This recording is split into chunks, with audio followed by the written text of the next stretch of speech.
This morning, President Trump set to host Volodymyr Zelenskyy at the White House. Ukraine's president will be joined by the leaders of France, Germany, and the United Kingdom, hoping to present a united front in their efforts to end Russia's war against Ukraine. It's important that Washington is with us. Trump pushing Zelenskyy for a deal overnight, posting that the Ukrainian leader could end the war, quote, almost immediately, referencing a key sticking point, land annexed by Russia in 2014, Trump warning no getting back Obama-given Crimea, also adding no going into NATO by Ukraine.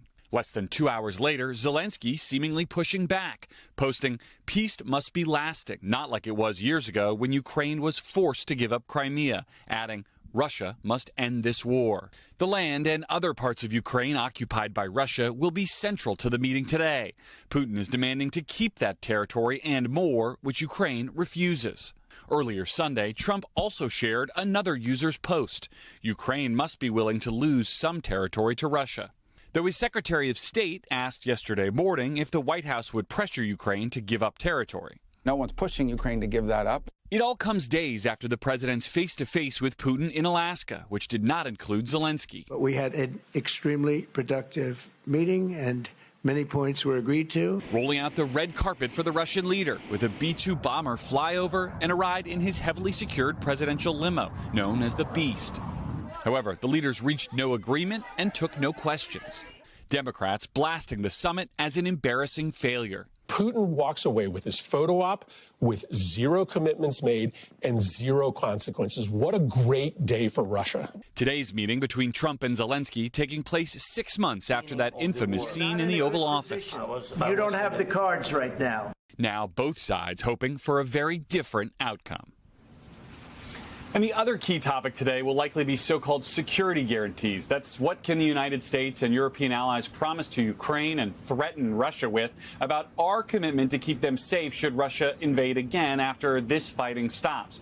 Well, the president's special envoy, Steve Witkoff, who was in that meeting in Alaska, says progress was made on that front, with the U.S. proposing what he called game-changing guarantees to prevent future war. What the U.S. offers and what Russia is willing to accept will be something to watch closely in the days ahead here. Savannah? All right, Garrett, thank you very much. All right, for some perspective here and some analysis, let's bring in NBC's Kristen Welker, moderator of Meet the Press. Kristen, good morning to you.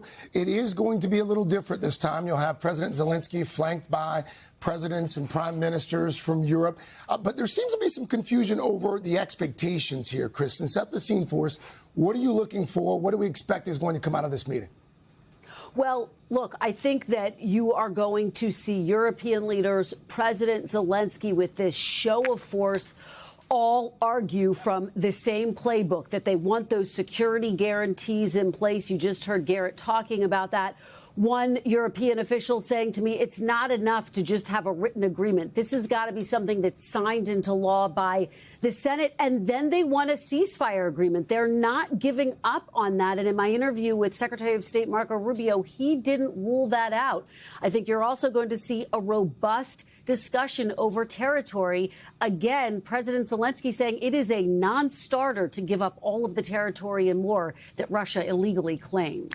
But, Kristen, the president has sort of been all over the place. He seemed very disillusioned with Putin leading up to the meeting. Then over the weekend, posting on social media would appear to be pro-Putin talking points about Zelenskyy having to give up some territory and Ukraine not being in NATO. So what is his position going in?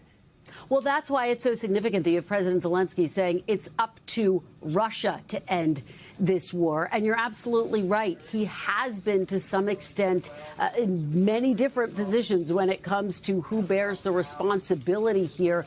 Clearly heading into this, coming off of that meeting in Alaska, President Trump not securing that ceasefire agreement and saying it's up to Ukraine. And that's why that show of force is so significant, Savannah, because these European allies are going to make the argument that Ukraine's security is critical to the rest of Europe's security.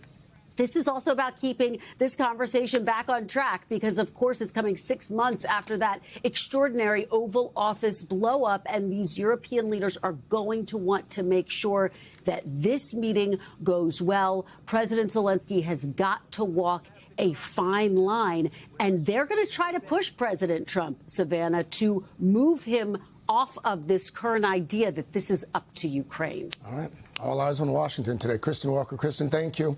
Hey, thanks for watching. And don't forget, you can catch the Today Show every morning on NBC or take Today when you're on the go. Just follow the Today podcast on Apple Podcasts, Spotify, or wherever you listen.